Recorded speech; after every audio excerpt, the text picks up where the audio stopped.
Сәлем достар, қалдарыңыз қалай? Бүгін осындай ерекше қимақ жасайын деп тұрмын. Менің каналыма тіркелмесеңіздер, қазірден бастап тіркеліп алуды ұмытпаңыздар.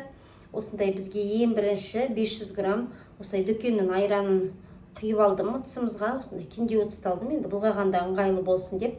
Енді осыған біз қазір бір шай қасықпен жарты шай қасық тұзымызды салып аламыз. Міне, жарты шай қасық тұзымызды салдық.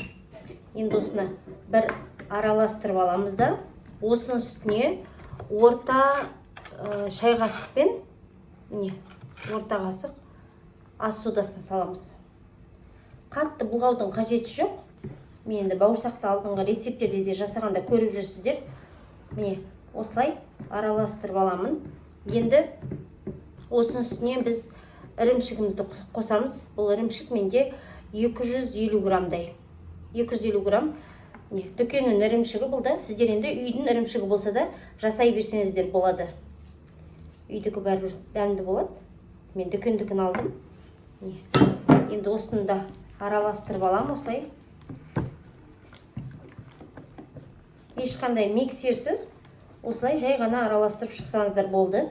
Тез жасалады, оңай. Міндетті түрде жасап көріңіздер. Міне.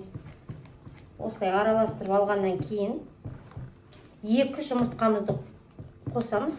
2 жұмыртқаны мен сыртын жуып тазалап алдым. Міне, біреу. 2 жұмыртқамызды салып алдық. Енді бұны да араластырамыз. Міне, жаңа біз ас содасын салғаннан кейін реакция беріп жатыр. Кәдімгі көпіршіктеніп әдем болып, қараңыздар.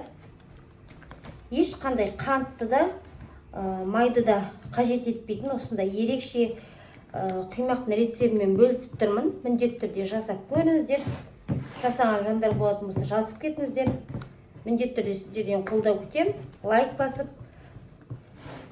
каналыма тіркеліп алыңыздар. Міне, енді осылай араластырғаннан кейін осыған 8 ас қасықпен ұн саламыз. Ұнымыз електен өткізілген. Не осылай дайындап алдым. Енді 8 қасық қазір салатын болам.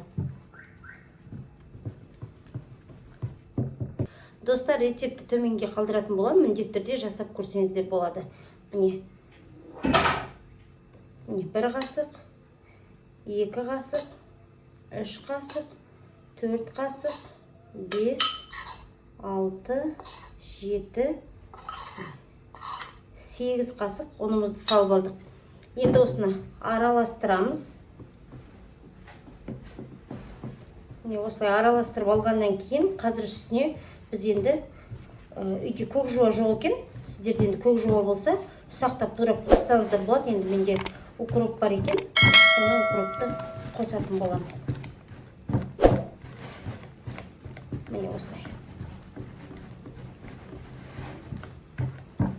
Тез әрі жылдам дайындалады, достар. Міндетті түрде жасап көрсеңіздер болады.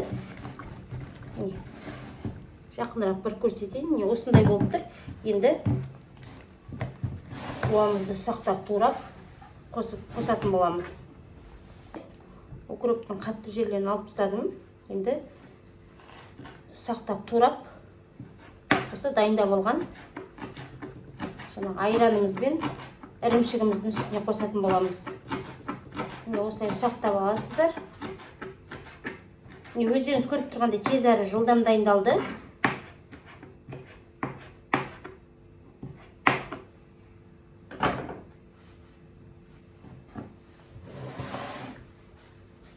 Жолдасымда, балаларда барлығы ұйықтап жатыр.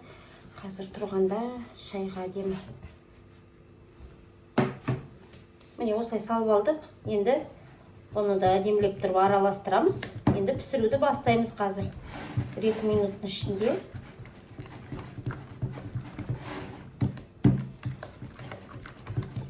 Каналымда жеңіл рецепттер міндетті түрде тіркеліп алып жасап көрсеңіздер болады.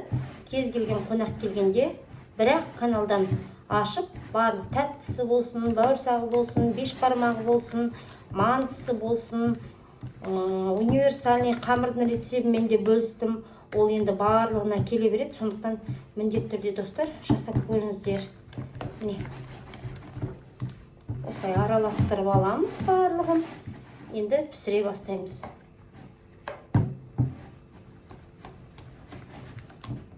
Пісіруді бастаймыз.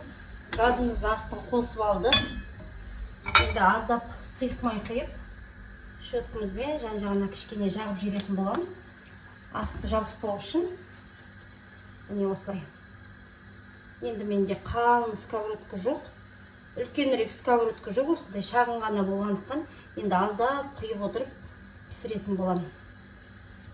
Міне осылай құйып алдық. Тісімізге қоя тұрайық. Пісіруді бастаймыз. Енді менде осылай үлкен қасықпен емес, бір қасықтан алып пісіріп алдым, шамалы қосайын.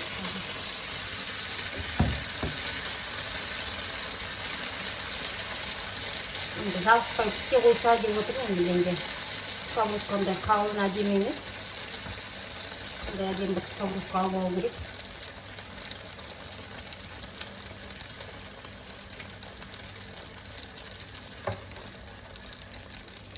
Астын кішкене басайын.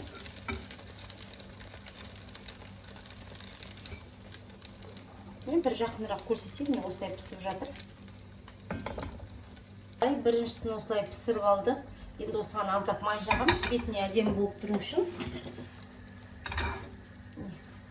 Осылай майдалып, жұқалап жағып шығастыр. Аралары әдемі, жабыспай әдемі болып тұру үшін.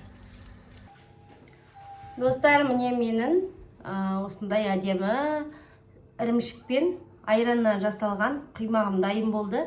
Енді қазір дәмін сіздермен бірге көрейін. Қараңыздар қалай болып піскен. Қалыңдығы осындай болып пісті, әдемі болып.